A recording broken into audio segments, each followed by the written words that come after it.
You might think that spring is the most important time for your hydrangeas. It is when they wake up, push out fresh green leaves, and promise you a beautiful summer.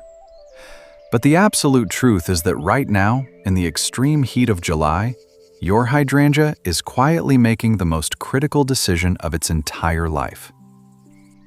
In the middle of summer, as the sun beats down and the soil bakes, your bush is deciding whether it will survive the coming winter, and, more importantly, whether it will give you any flowers next year. Every single day in July, millions of gardeners walk out into their yards, look at their expensive hydrangeas, and panic. They see the leaves drooping sadly toward the ground. They see the edges of the leaves turning crispy and brown. They see the vibrant blooms fading, burning, and crisping up in the afternoon sun. And in that moment of panic, they usually do two things. They drown the plant in water, and they dump chemical fertilizer on it, hoping to rescue it. If you are doing this, stop immediately. If you miss the correct steps by the end of July, you risk losing one of the most expensive and beautiful plants in your landscape. Today, we are going to walk through the exact 7-step checklist your hydrangeas desperately need before July ends. We will look at why half of all gardeners get this wrong, how to protect your plant from boiling, and exactly how to guarantee a massive explosion of blooms for next year. Before we get to the checklist, we need to completely destroy the biggest midsummer myth that kills mature hydrangeas every single year. Myth: when a hydrangea wilts in the July heat, it is dying of thirst and needs to be flooded with water every single day and fed with heavy fertilizer to give it strength. Reality: overwatering a hydrangea in hot, baking soil literally boils and suffocates the root system, and giving it nitrogen fertilizer in July stimulates weak, soft leaf growth that will immediately burn in the sun. Gardeners often forget that a drooping hydrangea in the afternoon is not always dying. It is actually a highly evolved botanical defense mechanism. When the sun is too hot, the massive leaves of a hydrangea lose water through transpiration faster than the roots can pull it up. To protect itself from losing even more moisture, the plant intentionally deflates its leaves, drooping them down to expose less surface area to the sun. If you check the plant again at 8 p.m. when the sun goes down, it will usually look perfectly fine and perky again. Flooding it with water when it is just protecting itself is a fast track to root rot. To understand why we make this mistake, we have to look at history and the actual name of the plant. The word hydrangea comes from two ancient Greek words, hydor, meaning water, and angos, meaning vessel or pitcher. Historically, botanists named it this because of its cup-shaped seed pods, but also because the plant famously loves moisture. However, modern gardeners take this history way too literally. They hear water vessel and turn the soil beneath their bush into a permanent swamp. But a hydrangea is not a water lily. Its roots need to breathe oxygen. If the soil is completely saturated with water every single day in July, the oxygen is pushed out of the soil. The roots drown, they rot, and ironically, the plant dies of dehydration because its rotten roots can no longer absorb anything.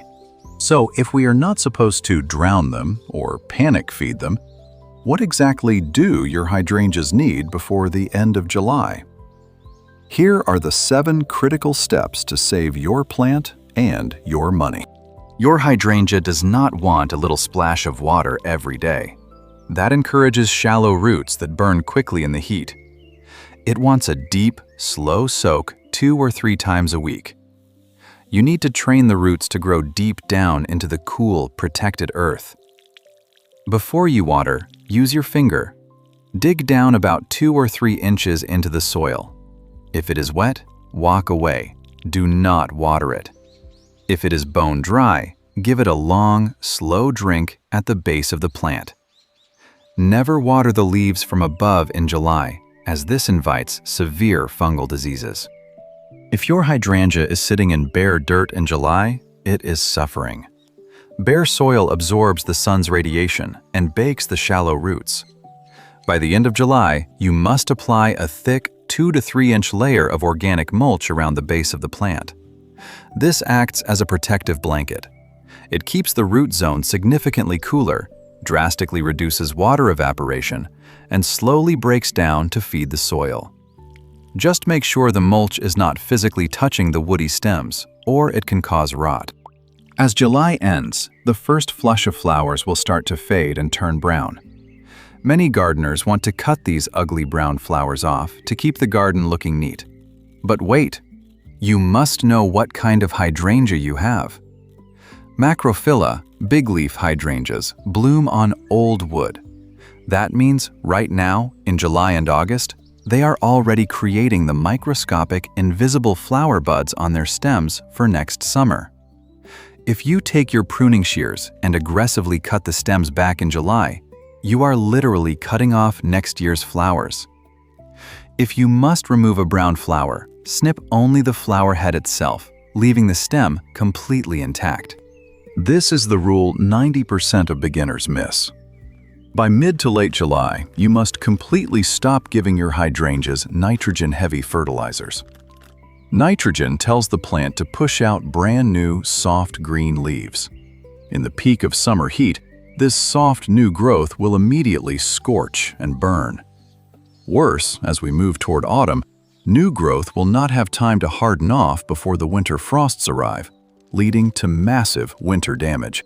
If you absolutely must feed your plant in July, switch to a fertilizer that is low in nitrogen, the first number on the bag, and higher in phosphorus and potassium, the second and third numbers.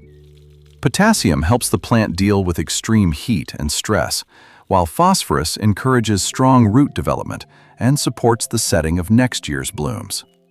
You want the plant to focus its energy downwards and inwards, not on making more leaves.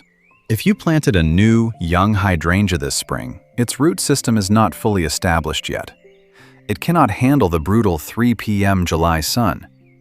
If you see the plant severely burning, do not be afraid to set up a temporary shade cloth, or even place a lawn chair in front of it during the hottest part of the afternoon.